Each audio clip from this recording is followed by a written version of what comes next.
नमस्कार। तो आज हम बात करने वाले एक सक्सेस स्टोरी के बारे में नहीं बल्कि एक फेलियर स्टोरी के बारे में। आज हम बात करने वाले हैं दूध वाला इस स्टार्टअप की फेलियर स्टोरी के बारे में। और इसे एक्सप्लेन करने के लिए आज हमारे साथ है मिस्टर साहिल खन्ना, जो कि इंटेलेक्चुअल इंडीज इस यूट्यूब चैनल के ओनर है। तो बात करेंगे मिस्टर साहिल खन्ना से और डिटेल में बात करेंगे इस फेलियर स्टोरी के बारे में। So let's begin. Hello and welcome Sahil to Finovations and thank you for inviting me सबसे पहले।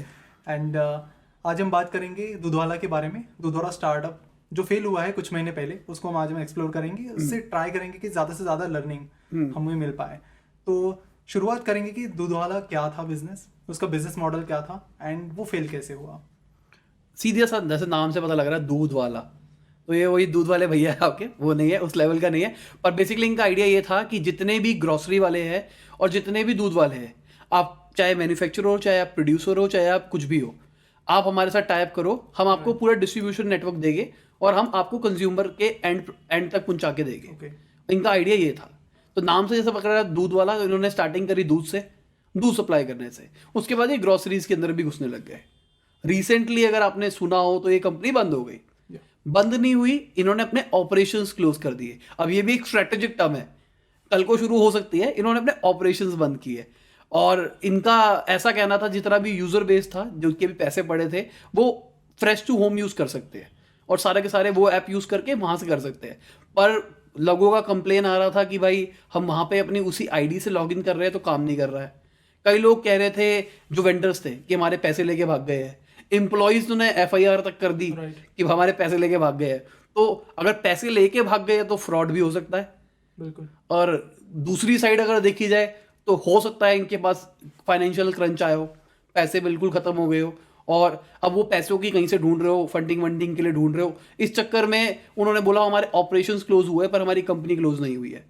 बाकी टाइम बताएगा क्या चल रहा है क्या नहीं चल रहा, कि फ्रॉड है नहीं है, क्या पैसे लेके भागे या नहीं लेके, वो टाइम बताएगा। इनकी फेलियर स्टोरी के बारे में बात करें तो वो 3 क्या रीजंस रहे, मेन रीजंस कि जिनकी वजह से ये कंपनी फेल हुई और उस फेल्यूर से हमें क्या क्या लर्निंग्स लेनी चाहिए। ठीक है, तो सबसे पहले मैं 3 फेलियर से बढ़िया मैं आपको एक पूरी कहानी समझाता हूँ। Sure. जो जिस तरीके से मैं बिजनेस मॉडल समझाता हूँ अपनी उस वीडियोस के अंदर। तो सबसे पहले इनका बिजनेस मॉडल समझने की कोशिश करते हैं क्या सीन है। मैं दूध की बात करके चलता हूँ। ऑल्दो मेरे पास एक वीडियो है, मैं आपको दे दूंगा, आप वो दिखा सकते हो। मैंने एक बंदे की रिकॉर्ड करी थी। ये हमारे घर के आसपास रिटेलर की दुकान है, मेरे दोस्त है। मैंने उससे पूछा देखो दूध पे 1 क्रेट के ऊपर क्या कमीशन मिलती है। उसका ऐसा कहना था कि मुझे 1 क्रेट के ऊपर 1 रुपया मिलता है, मतलब 1 लीटर दूध के ऊपर 1 रुपया मिलता है। अगर 12 लीटर की क्रेट होती है, मुझे उस पर 12 रुपए मिलते हैं लमसम। मैंने इंटरनेट पे रिसर्च करी, इंटरनेट का कहना है 1 क्रेट के ऊपर 20 से 24 रुपए मिलते हैं। मतलब एक थैली के ऊपर 1 लीटर का अगर आप दूध बेच रहे हो, आपको 2 रुपए मिलते हैं एक थैली के ऊपर। ऐसा इंटरनेट का कहना है। हम इंटरनेट का मान के चलते हैं कि आपको, मेरा दोस्त झूठ बोल रहा हो क्या पता, अपना कोई भेद नहीं खोलता, तो मान के चलते हैं 2 रुपए मिलते हैं। डिस्ट्रीब्यूटर को कितना मिलता होगा आप बताओ? इससे कम ही मिलना चाहिए। Obviously. तो हम मान के चलते इतना ही मिलता होगा, क्योंकि इंटरनेट का कहना था कि डिस्ट्रीब्यूशन मार्जिन भी सेम यही है। Okay. पर अलग अलग जगह पे अलग अलग लिखा हुआ है, कहीं जगह पे बोल रहे कम है, कहीं जगह पे ज्यादा है। मैं अपर साइड लेके चल रहा हूँ हर चीज की, ताकि हम कैलकुलेट कर पाए कि कंपनी का पंगा गया था। तो मान के चलते हैं 4 रुपए जो पूरा डिस्ट्रीब्यूशन नेटवर्क के अंदर जा रहा है पर लीटर के ऊपर। अब आप कंपनी से डायरेक्ट बात कर रहे हो, ये जो बंदे हैं ये डिस्ट्रीब्यूटर है, ये एक एक छोटे छोटे वेंडर्स है। अब आप दूध वाला हो, बड़ी कंपनी, आप डायरेक्टली अमूल से दूध खरीद रहे हो, मदर डेयरी से दूध खरीद रहे हो, तो हो सकता है आपको अच्छा मार्जिन मिल जाए। मान के चलते 5 रुपए मिल जाते हैं। मुझे नहीं लगता 5 रुपए मिलेंगे, क्योंकि मैंने थोड़ी सी रिसर्च करी थी दूध के बारे में, क्योंकि एक जमाने में मेरा मन था दूध का काम शुरू करने का, क्योंकि मार्जिन अच्छा है। तो मुझे जब पता लगा कि जो गाय वाला जो बच्चा दूध देता है, जो गाँव से दूध उठाया कलेक्ट किया जाता है, उनको 35 रुपए लीटर दूध मिलता है इस टाइम। Okay. मतलब वो बेचते हैं 35 रुपए लीटर। अब वो दूध जाएगा इंडस्ट्री के अंदर, वो रिफाइन होगा, वो प्रोसेस होगा, पैक होगा, डिस्ट्रीब्यूट होगा, और इसके बीच में अमूल अपने पास मार्जिन भी रखने वाली है।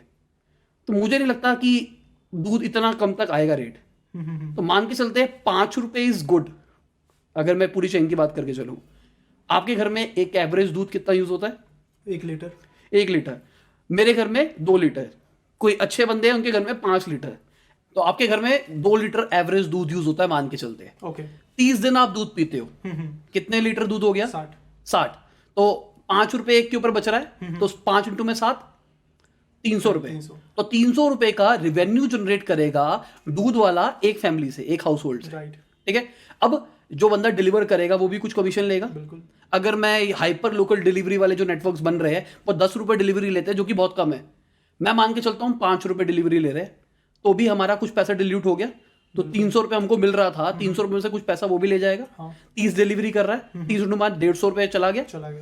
अब 150 रुपए बच रहे हैं आपके पास। अब 150 रुपए के अगर आप मान के चलते हैं इनका एक्टिव यूजर बेस 50,000 का है, मैं मान लेता हूँ। मुझे नहीं लगता 50,000 का होगा, क्योंकि इंटरनेट पे कोई डेटा नहीं था इनके बारे में कि इनका कितना एक्टिव है। मेरे को मिल्क बास्केट का पुराना मिला मिल्क उनका, तो मैंने इन्हीं का डेटा उठा लेता हूँ। 50,000 daily active user. Daily active user मतलब रोज जो मंगा ही रहे हैं। बिल्कुल। मेरे को नहीं लगता 50,000 का एक्टिव बेस होगा, पर मैं मान के चल रहा हूँ 50,000। तो 50,000 पर मंथ लोग मंगा रहे हैं, राइट। तो कितने रुपए हो गए आपके पास? 1.5 CR। 1.5 CR आपने पैसा कमा लिया राइट। यहाँ पे। अब ये तो आप कई लोगों को लग रहा होगा प्रॉफिट है, राइट, है ना? अब ये प्रॉफिट नहीं है, अब यहाँ पे बहुत बड़े बड़े खर्चे आने वाले हैं। आपके ऑफिस के एम्प्लॉय की सैलरी हो गई, आपका रेंट हो गया, आपकी ऑपरेशन कॉस्ट हो गई। अब वो जो दूध आप सप्लाई कर रहे हो वो तो अमूल ने अपनी फैक्ट्री का रेट दिया है। आपको फैक्ट्री से उठा के जो आपका CNF एजेंट होगा, जो भी आपको सप्लाई कर रहा है दूध फैमिलीज तक, आपको उस तक तो पहुंचाना ही पड़ेगा ना कहीं ना कहीं। तो आप वहां तक पहुंचाओगे, उसका भी खर्चा आएगा। तो वो सारा का सारा खर्चा मान के चलते हैं महीने का 50,000 रुपये 50 लाख रुपए मान के चलते हैं। आप भी कंपनी चलाते हो, आपको भी पता कंपनी के खर्चे बहुत होते हैं। इनका ऐप डेवलपर होगा, ऐप है इनकी, वेबसाइट डेवलपर होगा, होस्टिंग का खर्चा होगा। 50,000 डेली एक्टिव यूजर्स है, तो 50,000 डेली एक्टिव यूजर का मतलब इतना खर्चा तो होगा ही। तो मान के चलते हैं 5 लाख रुपए, 50 लाख रुपए खर्च हो गया, 1 करोड़ रुपए बच गया। अभी भी प्रॉफिटेबल है कंपनी, है ना? क्रंच कहाँ से आया? बिल्कुल। अब एक्वायर कैसे करेगी कस्टमर्स को? मार्केटिंग, राइट, जो सबसे इंपॉर्टेंट खर्चा है। तो मैं इंटरनेट पे रिसर्च करके देख रहा था इनकी मार्केटिंग के बारे में। ये क्या कर रहे थे, ये आपको एक पे एक थैली फ्री पे दे देते, कहीं पे आपको दे रहे थे 500 रुपए तक का मिल्क फ्री, और अगर आप इनकी ऐप डालते हो तो आपको 250 रुपए का कैशबैक भी मिलेगा। ओके। तो मतलब 750 रुपए एक कस्टमर को एक्वायर करने के लिए लमसम ये खर्च कर रहे हैं। 50,000 कस्टमर्स को एक्वायर करने के लिए 750 से अगर मल्टीप्लाई करोगे तो कितना हो गया? Around 3 CR। 3.75 CR। ओके। और अभी आपके पास 1 करोड़ रुपए बचा है, तो आपको मंथली का इतना पैसा खर्च करना पड़ रहा है। अब कई लोग कहेंगे कि भाई ये तो एक्वायर हो गए ना, अगले महीने में तो ये रिपीट आएंगे। हाँ। आप ईमानदारी से बताओ, मैं आपसे नहीं पूछ रहा, मैं आप लोगों से पूछ रहा हूँ। आप ईमानदारी से बताओ, आपको एक ऐप से 750 रुपए मिल रहे हैं, ठीक है, 1 महीने का। अगले महीने आप क्या करोगे? आप दूसरी जीमेल आईडी बनाओगे, अपने पापा का नंबर यूज करोगे, फिर 750 रुपए यूज करोगे। ओके। करोगे नहीं करोगे? अगर आप असली इंडियन हो तो, ओके, है ना? अगले महीने भी ये करोगे, अगले महीने भी यूज करोगे। और आपके पास बाकी ऑल्टरनेटिव्स भी है, खाली ये अकेली कंपनी नहीं है जो ये काम कर रही है। Amazon भी इसी ग्रोसरीज के अंदर अब उतर गया है। जितने भी बड़े प्लेयर्स हैं सबके सब ग्रोसरी के अंदर घुस रहे हैं। गोल्डमैन सैक कह रहा था, गोल्डमैन सैक कहता है कि 2019 के एंड तक 260 करोड़ रुपए की मार्केट साइज हो जाएगा हमारे देश के अंदर ऑनलाइन ग्रोसरीज का। ऑल्दो मैं नहीं मंगाता ऑनलाइन, पर जो लोग मंगाते हैं फिर भी इतना बड़ा मार्केट शेयर हो जाएगा। अगर इतना बड़ा मार्केट शेयर हो जाएगा तो बाकी कॉम्पिटिटर्स तो घुसेंगे। बिल्कुल। अब कॉम्पिटिटर्स घुस रहे हैं, आपका बर्निंग रेट बहुत ज्यादा है, मतलब मंथली आप बहुत ज्यादा पैसा खर्च कर रहे हो। मान के चलते हैं 1 करोड़ रुपए महीना आपका भूख रहा है, राइट, जो कि आपको सिर्फ मार्केट में डालना पड़ रहा है, और फ्यूचर पर्सपेक्टिव दिख रही है क्योंकि बड़े बड़े कॉम्पिटिटर्स आ रहे हैं। तो क्या होगा? Cash crunch. अल्टीमेटली अगर आपको इन्वेस्टर पैसा नहीं देगा तो पैसा खत्म हो जाएगा, उसके बाद आपकी कंपनी बंद करनी पड़ेगी। तो मुझे पर्सनली जो लगता है ये पूरी कहानी समझाने का मेन मतलब क्या था, यही हुआ इनके साथ। ओके। ये कंपनी चलाई इन्होंने और इतना खर्चा हो गया मजाक मजाक में, और इतना खर्चा बढ़ता चला गया, और कॉम्पिटिटर्स भी घुस गए उस चक्कर में, कंपटीशन और बढ़ गया। जितने भी इनका एक्टिव यूजर बेस था जिनको इन्होंने एक्वायर किया था वो बाकी तरफ पे भी जाने लग गया। जब तक आप मुझे डिस्काउंट दोगे तब तक मैं आपके साथ टिकूंगा। Amazon 20-30% का डिस्काउंट दे रहा है हर एक यूजर को, तो मैं Amazon से लूंगा, मैं आपसे क्यों लूंगा? तो वहां से वो स्विच होने लग गया। राइट। अल्टीमेटली इनको रियलाइजेशन आई, तो अभी मेरे हिसाब से इन्वेस्टमेंट ढूंढ रहे, मेरे हिसाब से। बाकी टाइम बताएगा फ्रॉड था या फिर इन्वेस्टमेंट ढूंढ रहे। तो कॉम्पिटिटिव एज की कमी थी कि कोई तीसरा पर्सन आ जाए तो मार्केट शेयर तुरंत ले सकता है। प्लस, और मेरे हिसाब से, मैंने हर बार बोला है, मैं अपनी बाकी वीडियोस में भी बोलता हूँ, बिजनेस मॉडल बहुत ज्यादा एक्सपेंस सेंट्रिक नहीं होना चाहिए आपका। ओके। इनका बहुत ज्यादा एक्सपेंस सेंट्रिक। आपने 750 रुपए एक्विजिशन कॉस्ट दे दी, जहां पे मान के चल रहा हूं, मैंने सारी चीजें हाइपोथेटिकल मान के चली है कि 2 लीटर ले रहा है दूध। हाँ। हर चीज में मैं मैक्सिमम मान के चल रहा हूँ। नेगोशिएशन में उन्होंने जबरदस्त करी है। बंदा 30 के 30 दिन दूध मंगाता है, राइट। 50,000 एक्टिव यूजर बेस माना है, तब जाके भी ये कंपनी इतने लॉस के अंदर आ रही है। और अगर आप रियलिटी चेक करोगे इससे ज्यादा डेटा निकलेगा, ओके। क्योंकि ऐसी कंपनीज का डेटा आपको इंटरनेट में नहीं मिलता, पर अगर मैंने एक हाइपोथेसिस डेटा मान के चला जो कि बहुत एक्सट्रीम है, आपके हिसाब से भी बहुत एक्सट्रीम है, मेरे को नहीं लगता 50,000 एक्टिव यूजर बेस होगा इनका डेली का, राइट। फिर भी इतना लॉस हो रहा है। जो रियलिटी लॉस होगी मेरे हिसाब से 2-3 करोड़ रुपया महीना कम से कम लॉस हो रहा होगा, इन्वेस्टर उतना पैसा दे नहीं रहा होगा, अल्टीमेटली हो गया।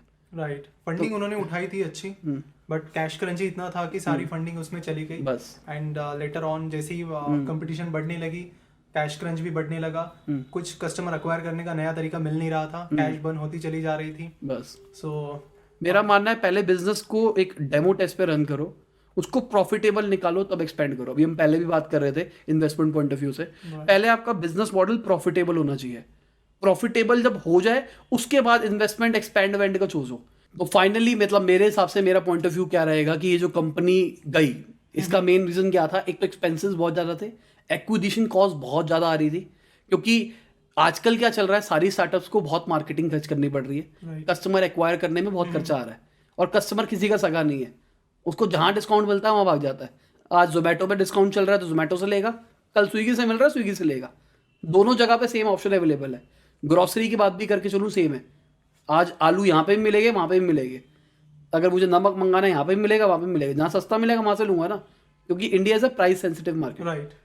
तो मेरे हिसाब से जो मेरा पॉइंट ऑफ व्यू, मुझे पर्सनली जो लगता है, कैश क्रंच आया, इस चक्कर में इनके ऑपरेशंस बंद हुए। अब ये फंडिंग मिलेगी इनको तो ये शुरू होगी, और फंडिंग नहीं मिलेगी तो ये फ्रॉडिया ही बनी रहेगी। ओके। तो ये थी आज की केस स्टडी फेलियर स्टोरी से। आशा करता हूँ कि कई सारी चीज़ें आपको सीखने समझ में आई होगी। और जनरली हम देखते हैं कि अगर कोई बिजनेस है जिसकी प्राइसिंग फैक्टर, जिसका कम्पिटिटिव एज अगर सिर्फ प्राइस है, तो बिजनेस आगे चलकर दिक्कत में आ ही जाता है। तो किसी भी बिजनेस को अपनी कम्पिटिटिव एज, अपनी यूएसपी होनी चाहिए, रखनी चाहिए, और सिर्फ प्राइस के बेसिस पर गेम नहीं खेलना चाहिए, बिकॉज कोई और बड़ा प्लेयर आ जाता है, कंपटीटर आ जाता है जो आपसे भी ज़्यादा डिस्काउंट दे सकता है, तो फिर आपके लिए इशू क्रिएट हो सकता है। तो यहीं पर हम वीडियो को कंक्लूड करेंगे। वीडियो देखने के लिए, हमसे जुड़े रहने के लिए आपका बहुत बहुत धन्यवाद। एंड मिस्टर साहिल का चैनल इंटेलेक्चुअल इंडीज को सब्सक्राइब करना बिल्कुल भी ना भूलें, लिंक नीचे डिस्क्रिप्शन में दी गई है। Thank you.